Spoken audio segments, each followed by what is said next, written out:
Welcome to The Explainer. Okay, today we're diving into a truly unprecedented piece of research from Anthropic to explore the concrete hopes, dreams, and, frankly, the very real fears that everyday people have regarding artificial intelligence. We spend a lot of time talking about AI in the abstract on this show, but today we're going to ground it in real human experiences to see what 81,000 users actually want out of this technology. Here's our roadmap for The Explainer today. We'll start with the massive scale of the study itself, look at what people actually want, explore where AI is currently delivering, tackle the concrete fears holding us back, examine the tension, or the light and shade of these perspectives, and finally, zoom out to look at the global picture. All right, Section 1, the largest qualitative AI study. Let's move past the hype and look at the actual data. Let's kick things off with a pretty wild number, 80,508. That is how many people across the globe literally sat down to have an open-ended, one-on-one conversation with an AI interviewer, which was actually a specially prompted version of Claude, just to share their raw, unfiltered visions for the future. We aren't looking at some simple multiple-choice survey here. These are rich, deeply conversational interviews. And what makes this totally unprecedented is the sheer scale of it. We're talking 159 countries and 70 different languages. By using classifiers to sift through all of this, researchers captured human sentiment at a depth that honestly was literally impossible to measure on a global scale until right now. It is officially the largest and most multilingual qualitative study ever conducted. Moving on to Section 2, what people actually want. So if you hand someone this incredibly powerful, almost magical tool, what do they actually ask for? Well, it turns out they're fundamentally looking for a better quality of life. Sure, professional excellence took the top spot at almost 19%, but when researchers dug into the transcripts, productivity was usually just a means to an end. People want to outsource the daily grind so they can reclaim their time for their family, focus on their emotional well-being, or honestly, just manage the crushing logistics of being an adult. There's this one quote from a manager in Denmark that absolutely hit the nail on the head.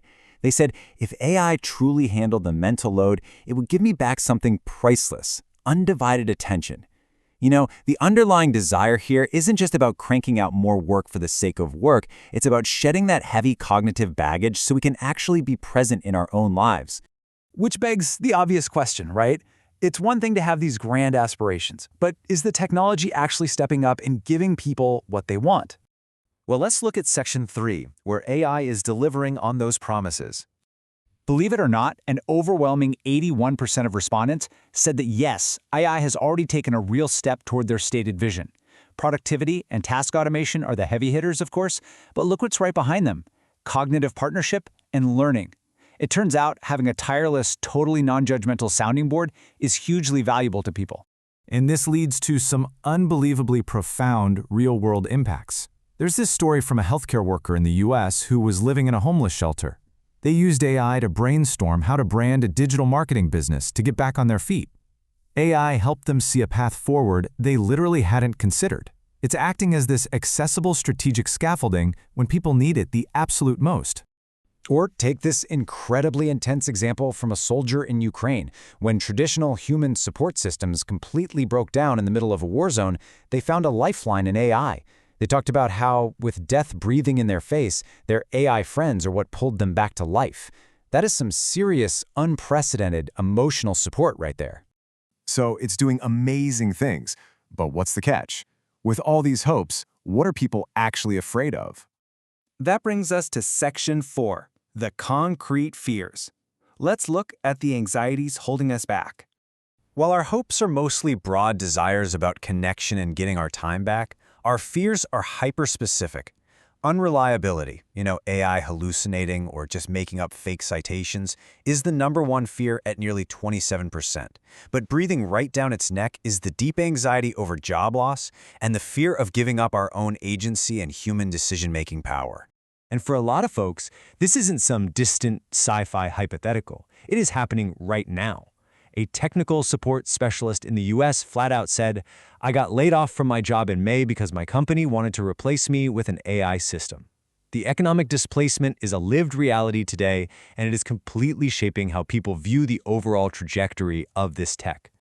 Okay, Section 5, the light and shade. Let's dig into the duality of all this. This whole dynamic is really the core thesis of the Anthropic paper. Hope and dread aren't split into two separate camps of people. They are mashed up together inside the exact same user. For example, the same pattern recognition that helps a doctor brilliantly diagnose a rare disease is the exact same mechanism that traps another professional in a highly confident, compounding hallucination. The benefits and the harms are literally two sides of the same coin.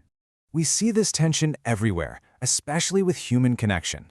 Think about it. The infinite patience and total lack of friction that makes AI amazing for processing grief, well, that same exact quality makes it a really tempting, kind of dangerous substitute for messy, real-world human relationships.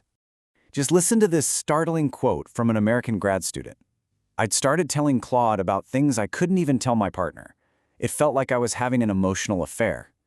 Wow, right? It just shows how incredibly thin the line is between helpful support and detrimental dependency. Getting the perfect unwavering support you want from an AI bitbot might actually be the very thing actively sabotaging your real-life relationships. Which leads into our final part, Section 6, a global AI perspective. If we zoom way out, the data reveals a fascinating geographic divide based largely on regional wealth. Wealthier areas, like North America, basically just want AI to be a super assistant to manage their crazy schedules and logistics. But developing regions, like Sub-Saharan Africa, look at this entirely differently.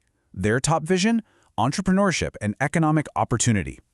Yeah, in these developing regions, AI is seen as a capital bypass mechanism. I love that term, because the traditional corporate infrastructure isn't as entrenched there. AI isn't really seen as a direct threat to existing jobs. Instead, it's an economic equalizer. It's a ladder up, a way to build apps, run marketing campaigns, and launch entire businesses without needing a ton of upfront cash or a giant team. So, as we wrap up this explainer, we are left with a pretty profound realization. AI is ultimately just a mirror. It is reflecting our deepest human desires for time, for connection, and for security. So, I want to leave you with a crucial question to chew on the next time you open up a prompt window. As you navigate the light and the shade of AI, are you actually using it to live a genuinely better life, or are you just using it to run faster on the exact same treadmill? Thanks for joining me on The Explainer. Keep questioning the tech, and I'll catch you next time.